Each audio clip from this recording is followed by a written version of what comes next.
Salut, moi je m'appelle Aliona. Après un lycée généraliste scientifique, donc bac S, j'ai intégré une université en physique et ensuite j'ai passé le concours AST pour intégrer l'ENSTA où je suis actuellement en deuxième année mécanique. Pourquoi as-tu choisi de passer le concours AST à Insta? Alors, déjà premièrement, moi j'ai toujours voulu intégrer une école d'ingénieur. Donc, je savais que, la prépa c'était pas pour moi et j'ai décidé de passer par une voie secondaire qui est, l'université et donc par le concours AST. Et pourquoi l'ENSTA? Parce que, c'est déjà une très bonne école d'ingénieurs qui est très bien classée, qui nous donne des cours, de très bonne qualité et aussi parce qu'il y a une grande richesse, associative et voilà, c'était une école qui me plaisait bien donc, voilà pourquoi j'ai passé les concours. En tant qu'étudiante en licence, quelles difficultés as-tu pu ressentir pendant les épreuves et l'oral?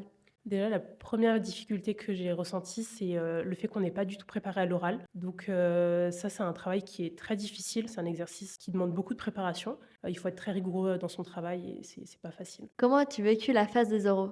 La phase des oraux, pour moi, ça a été assez difficile parce qu'elle a duré, 3 semaines comme j'étais admissible à 4 écoles et donc dans ces 3 semaines, il y avait une semaine qui était dédiée que à l'ENSTA. Dans la semaine qui est consacrée à l'ENSTA, donc du lundi au dimanche, il y a de nombreux oraux comme, l'oral de mathématiques, l'oral de physique, l'entretien de motivation, les langues et donc vraiment la plus grande difficulté, c'est, de réussir toutes les épreuves. Même si on est fatigué à la fin de la semaine, il faut vraiment, voilà, réussir à tenir, sur, la longueur. Quelles sont les attentes des jurys selon toi et quels sont les pièges à éviter? Donc selon moi, déjà d'un point de vue général, le jury s'attend à avoir un futur ingénieur, en face de lui. Donc quelqu'un qui sait résoudre des problèmes, qui est flexible, qui sait s'adapter dans des situations un peu compliquées. Et d'un point de vue AST, je pense qu'ils s'attendent à quelqu'un qui, certes a une excellence académique, mais qui aussi a su, utiliser l'université pour s'épanouir avec des projets personnels et des activités extrascolaires. Avec le recul, que retiens-tu de ton expérience AST et pourquoi l'Insta était le meilleur choix pour toi?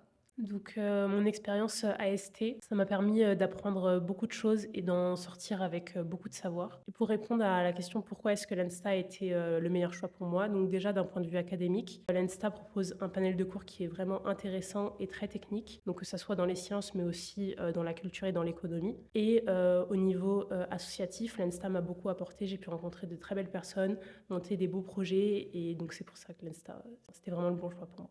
Quels sont les débouchés après Insta et quel est ton projet professionnel?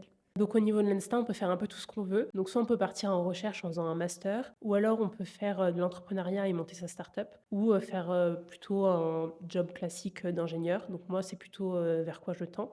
J'aimerais être ingénieur donc dans un grand groupe et plutôt, en mécanique forcément et en mécanique, du matériau, des solides dans le